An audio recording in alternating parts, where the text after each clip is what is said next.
Hi guys, my name is Crony and I wanted to do a quick walkthrough of what happens when you first join the server. The first thing you will see is a whole bunch of text, and it's kind of important that you read most of this stuff so you can see the rules, and you'll also see important email addresses in order to apply for membership. What I'm going to do is I'm just going to walk through what you would see once you join, and you can see that as you move through here you'll see different bits of text. We are a bucket server. We are mostly vanilla, but we do have homes, and you can use the spawn command, and we have lots of plugins to prevent grief protection, like log block and chest locking and stuff like that. The rules are pretty simple. Mostly you just have to use common sense. Stuff like stealing, grief, interfering with other people's builds will get you pretty much immediately banned, as the text here says. The best thing to do is, if you're not sure of a build, or you're not sure what to say, just ask. There's always people around, and you should just ask somebody that's on if it's okay to do something. It's really simple. If you do get griefed, as this says, don't try to fix it. That will just complicate it when I'm trying to figure out who did the grief in the first place. So if you do get griefed, please just leave it alone and email me at crony@digstraightdown.com, and that email address is in a whole bunch of places around here, or you can always ask somebody who's online if you forget it. And let's go further on here. Yep, those are our moderators here. I'm the owner. Zorro the Fox and Mixterella are moderators. Yokomoms is a builder, and he built this wonderful spawn building that we're in right now. Completely in survival. There is no creative mode here for players. Once you get to be a member, you will be able to access the free boxes. These are items that are donated by players. We don't have kits, so everything that's in here was just donated by somebody who likes to help out. It is recommended that you take some armor, some weapons, stuff like that. The server is on hard, so it's very difficult at night especially to survive unless you have a house. So take what you need, but try not to take more than you need. Now, to leave this room, you just go into that little portal there, and you'll go up a bit of stairs here, and this leads to the main spawn. And there's signs here if you get lost. You jump at the end, and here's the main spawn building. This is the top that leads to the outside, but if you want to get down to the portal room, you go through that. I'm going to do that one or two more times just so you can get that sense of what it does. This is a multiverse portal, if you haven't seen these before. The flashing lights here just show you where to go, and that drops you down into the portal room. This is a portal to the tree farm. As you get closer, you can see the text comes up that says where the portal is going. This is for the public farm, and a little later on I'll go to the portals individually and show you, but right now I just want to show you the portals without going through them. That's for the trade room. This is for the pyramid project, which that's a whole other subject. I'll talk about that later. This is the public sand mine where people just dig sand. This one goes to the library, and you have to find the button. It's kind of a secret. This goes to Zombieland, and there's a whole wall of instructions there on how to get there. That is a group instance. It's kind of a dungeon. and you need at least 5, but up to 10 players can do that. Give me just one sec. I'm going to turn this music down a little bit.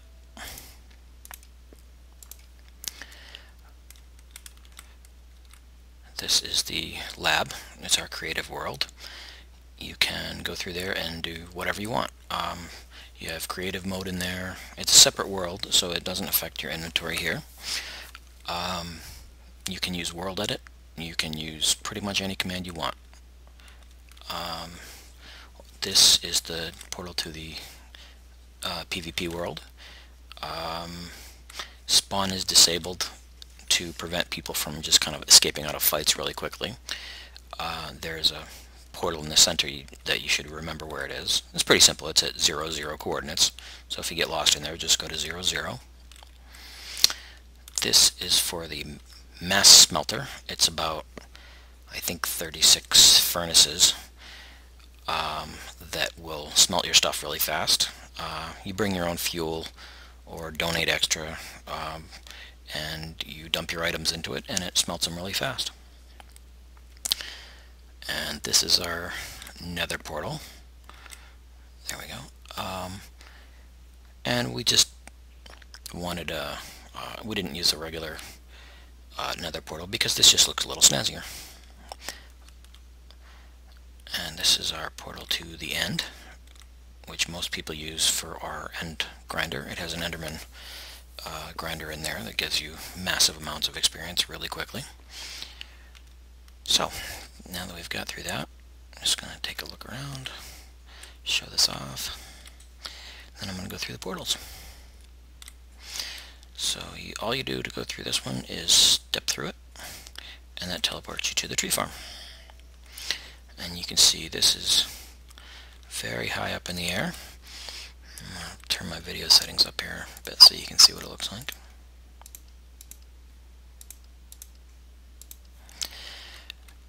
There are extra saplings and stuff in here if you run out. The only requirement here is you can take whatever you want for trees, but you do have to replant whatever you take. So just pick up the saplings and replant them into the dirt blocks. If you break some glass, just please replace it so the next person doesn't fall through. This is just a railroad that goes down to the bottom. This was originally built by a player called Firematonics. This is his house, but he donated the use of his tree farm to everybody. So now it's for community use. I'm just going to try to find the other tree farms here. There is one for... Oh, no, I'm lost. There's one for birch. There's one for spruce over here. And you can see these glass blocks at the top stop the trees from growing too tall, so you don't have to, you know, climb up on dirt blocks to get the last of the tree ball. So that's pretty helpful. And same rules, you know, just replant whatever you take. Over here we have the oak trees, which you can see these have the same deal, but oak trees can be planted a lot closer together. Let's see. Now, at this point, I'm going to go back to spawn, and the way you go back to spawn is just type /SPAWN, enter, and that takes you right back to the center of that portal room. So, we'll go on to the next portal. This goes to the nether. This, again, is a project by one of our players, Firematonics, same guy that did the tree farm. And what he is trying to do, this project is not completed yet. He is making it safer. These are all half blocks to prevent pigmen from spawning. And up above, I don't know how well we can see this, but up above we have half blocks again to stop ghasts from shooting fireballs at us. I'm going to go spawn again, and we'll go to the end grinder this time. Hi guys, welcome welcome back to part 2. We're going to go right through the warp to the end, the portal to the end, I mean. And once you get out of there, you go right to the end grinder. This is basically just a collection mechanism for Endermen. It drops them down a whole bunch of blocks. I can't even really see up there from the Enderman, but anyway, you just punch them. You should not bother using a weapon for this, because it's just a waste. And you hit them once and they die, and you get the experience. This is made by Mixterella. I'm just gonna see if you can get a view of this. No, you can't. I wouldn't be able to get a good view without breaking a bunch of blocks. So, but anyway, it's pretty tall and very clever. I'm gonna go back to spawn now. I'll go to the PvP world. And you can see it's pretty much just a normal world. There's nothing special about it, except you can kill other players here. This is the portal. And I'm going to press my F3 here. You can see it's at 0, 0. So if you get lost in here, you just go head back to 0, 0 without getting killed, and you can get back. Again, spawn is disabled in there, so you can't type /spawn. And just a note about spawn and homes, there is a delay to prevent people from abusing the teleporting commands.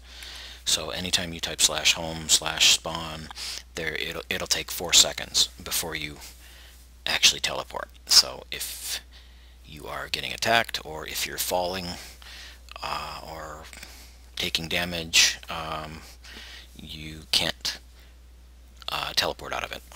That's basically the reason for it. Now let's see, we're going to go to the public farm. This one has a button. You just stand close to it like that. And there's 2 parts of this. There's the animal farm. I'm going to do a little fly in here. All kinds of wool.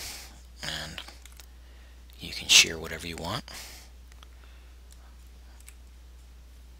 And over here we got pigs and chickens. Some people will have problems with their computer lagging here.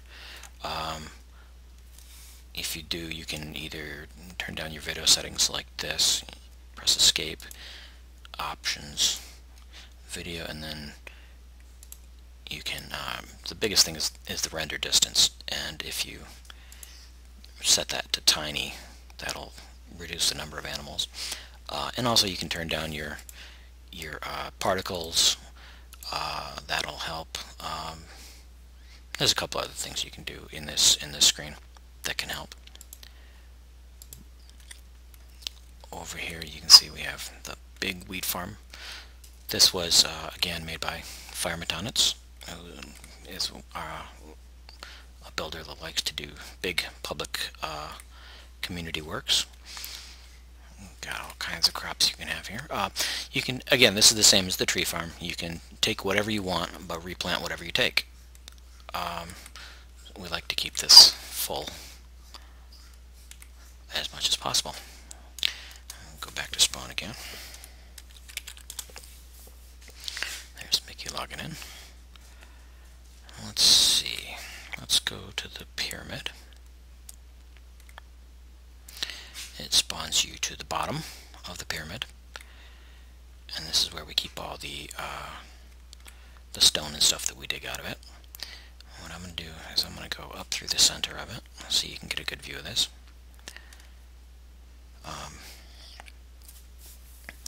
Up this ladder here.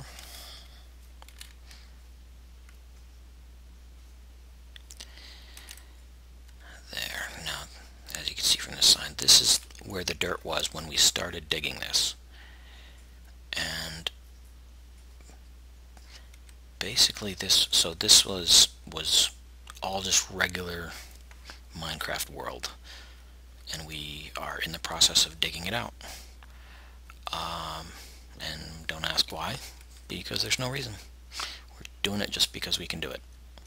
You can see there's a whole big glass pyramid which I'll go up there so you can see that too. And we built this. This is obviously, everything here is in survival.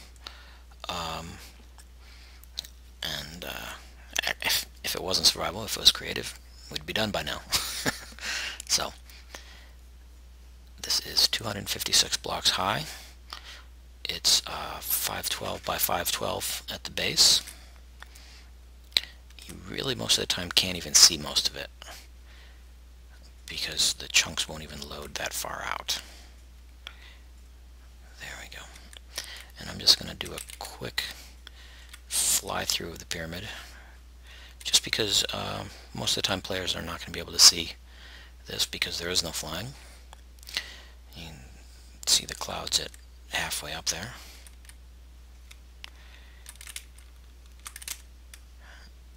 And there's, you can see some people like to dig in steps because it's a little safer. And there we have the, at level 64, the glass turns into sandstone. So that's the border of where, if you did want to dig in here, you can see that's where to stop. And everybody has their own digging style. You can see some people like to do pits. The only thing we ask is that you don't dig in like making cliffs or big holes that people could fall through and die. Kind of a cool view here. Okay. The only reason to dig here basically is we have a rank called Builder, which has a yellow text, excuse me, a yellow color to their name. And if you dig 100,000 blocks in a given month, a calendar month, like June 1st to June 31st, or July 1st to July 31st, then you get to be Builder, and that means you get to control day and night, which is convenient for getting rid of monsters. And I guess there's not really much reason to turn it into nighttime, but sometimes people do. You can see this is the finished part of it. Well, almost finished. It's dug out anyway. Not really sure what this is going to look like at the bottom yet. Normal players would see Void Fog in here, but I'm in creative mode, so you can't really see that. But yeah, that's about it for the pyramid. Let me go back to spawn right now. And let's see what portals. Oh, we'll go to the lab. And you can see this is just a big blank world. You can do pretty much anything you want here. Nothing is permanent, as you can see. This text will tell you when you come up. If you do make something that you really are fond of, there's a super easy way to save it. You get a wooden axe, which you can do by typing /wand, and this is a world edit command. And then what you do is you just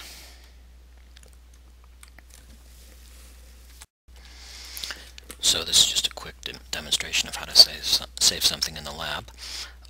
Let's say you made something more complicated than this tree, and you wanted to save it. You just get a wooden axe, and you either right or left click a block. It doesn't have to be a red block, that's just for demonstration. And then you right or left click the another block up here. And what that does is it selects everything. Imagine that's kind of a cuboid, and everything within those is going to be selected. So now you go to a convenient point and type / copy.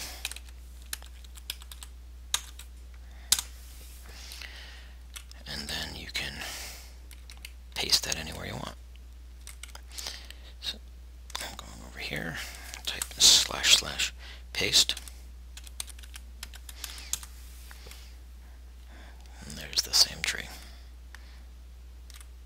And there's other ways to do that. You can play around with World Edit. There's a lot of good information on World Edit on the web. While you're in the lab too, you can change it to day by typing /day. Now that you've got that copied, if you wanted to save it permanently, you type /schematic,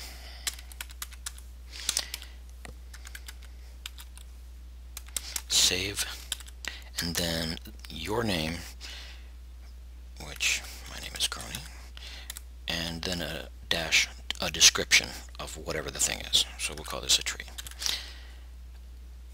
Okay, and now it's saved. And the way you can see that later, /schematic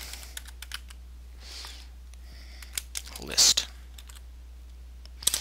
and that will bring up a list of all the stuff that people have saved. And then let's say some other day you wanted to find that same tree again. You do schematic load Crony tree, and then you just go to a blank area, type /paste. Easy peasy. Okay, so now I want to do just a real quick tutorial on how to make a nether portal, because that's a really good way to get around very cheaply. So go back to the spawn, and let's go to the nether if I can find it. Now the key to the nether is remembering, to nether travel, is remembering that one block traveled in the nether will travel 8 blocks in the overworld. So let's say we want to get to 1000x 1000z in the overworld. So bring up the F3 there, and that'll give us the our coordinates up there. You can see the X, Y, Z. When you're doing the calculations for this, you ignore the Y completely. The height does not matter at all. So you just take 1000 and divide it by 8, and 1000z and divide it by 8, and that gives you 125 for both of them. So we'll just go to 125 x and z. I'm just doing 1000 because that's just really easy, and this just happens to go along this line here.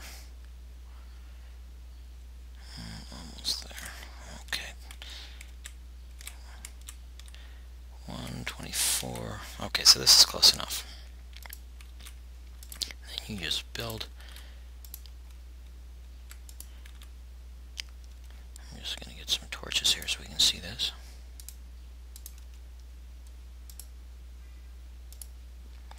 You build a 5 high, 4 wide frame like this. Obviously you're not going to have creative mode, but obsidian is pretty cheap. Oh, that is not right.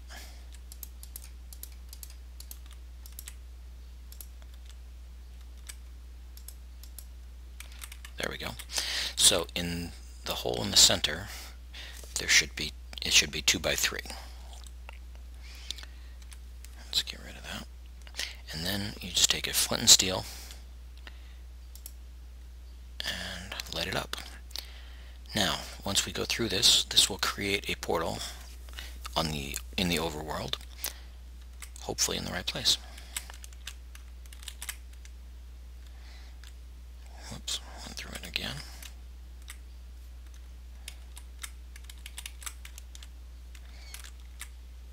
There, now let's check our coordinates. 999 by 1000, so that's pretty close.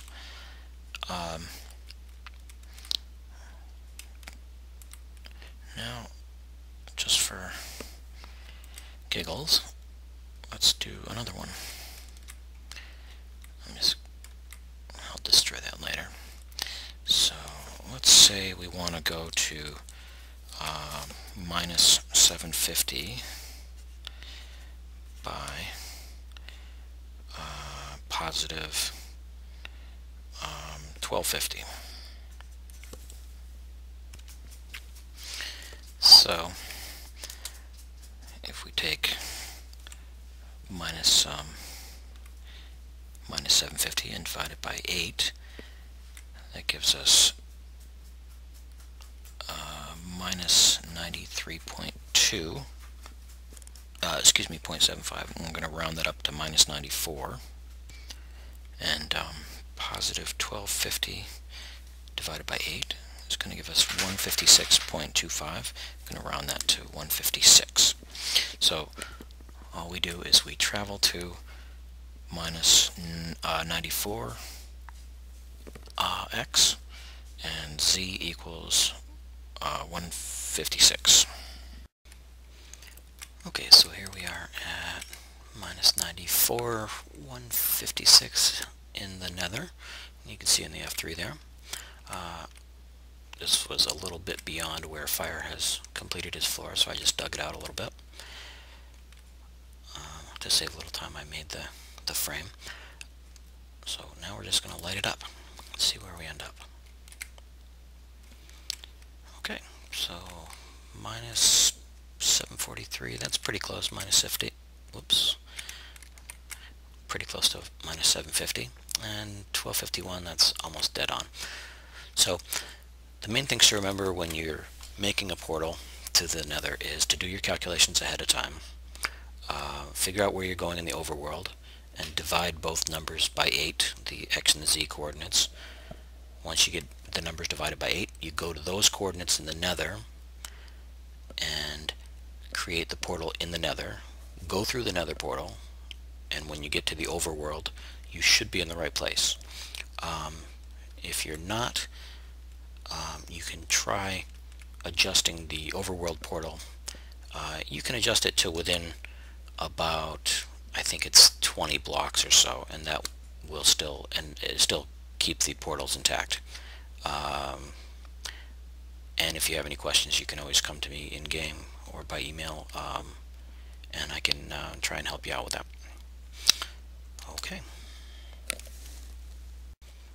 Okay, so here we are near the spawn. I just wanted to finish up the video here with a couple of quick demonstrations. If you type the /help command, that will give you a list of everything you have access to, all the commands you have access to. And if you do help 2, it'll take you to the second page. MOTD is the message of the day. That gives a lot of good information. Let's do some of those. Let's do MOTD 3. Gives you the Ventrilo information, the live map. We have a live map which shows you everything that's currently being built on the map. It shows everything as it's being built. Like if you change a block, you can see it on the map. Ventrilo is voice chat, which we use to chat with each other, or some people do. Let's see, we do have a website, but there's not really too much there. Let's see, we do MOTD4.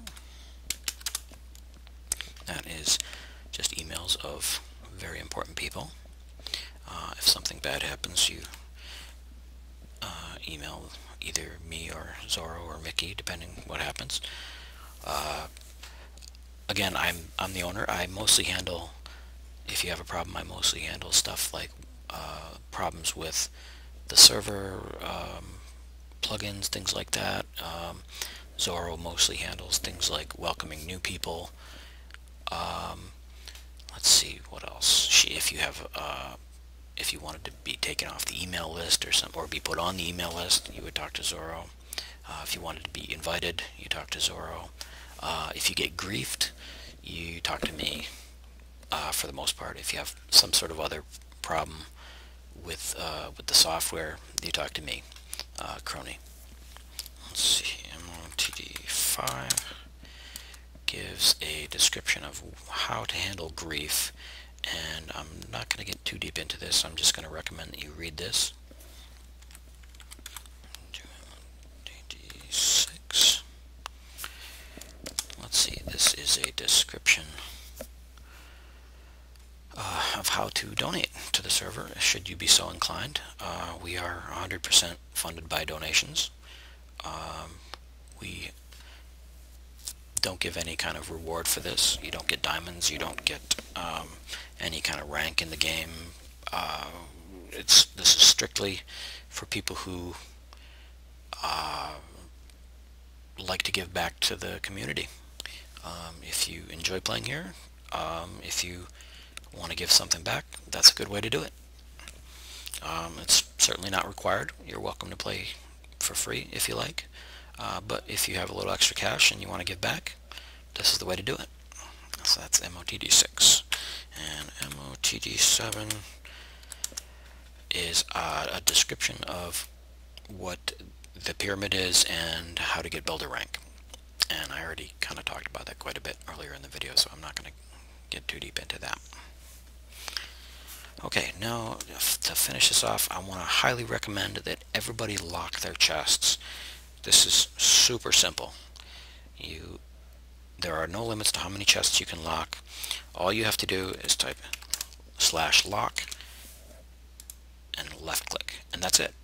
And nobody else but you can open that chest now. It works on single chests and double chests.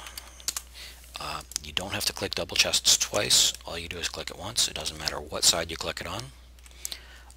If you have a friend that plays and you want to give them access to the chest, it's really simple. You do C modify and then the name of the person, and I'll type Yokomoms, since we're near some of his builds. So this would, oh, there we go.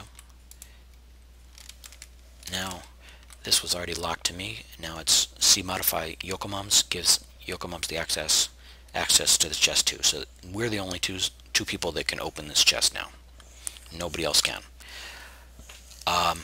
If you get stuff stolen and you haven't locked your chests, the stuff is not going to get replaced. I am no longer going to replace things for people who did not lock the chests. It takes less than a second to do /lock.